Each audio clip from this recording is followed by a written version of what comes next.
sariling gym, kumpanya, meron ka sariling gym, hindi ka for the long haul ka, hindi ka yung fly by night na sasali sandali lang yan.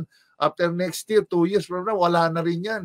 Kasi bakit? Ni walang gym, ni walang dorm, ni walang quarters, ni walang, Correct, diba? correct. So, alam nila na katulad San Miguel ngayon, galing talaga nila Al Francisco, nagtayo sila ng gym dito sa C5. Lahat ng teams nila ron, doon na nagte-training. Kasi kung hindi alam ng mga mga nanonood sa atin, isa sa pinakamahal na gastos ng PBA teams is yung bayad sa practice ng 3 oras. Correct. Kung 2.5 pare, sa isang oras, 1.5, 2.5, times 3 yun, 3 hours. Kung ilang teams yan, plus yung dugout pa, iba pa ang bayad sa dugout. Iba pa yun. Iba pa ang bayad doon sa, lalo na sa, kunyari, merong gagamitin mo yung facility, yung video, iba another bayad na naman yun.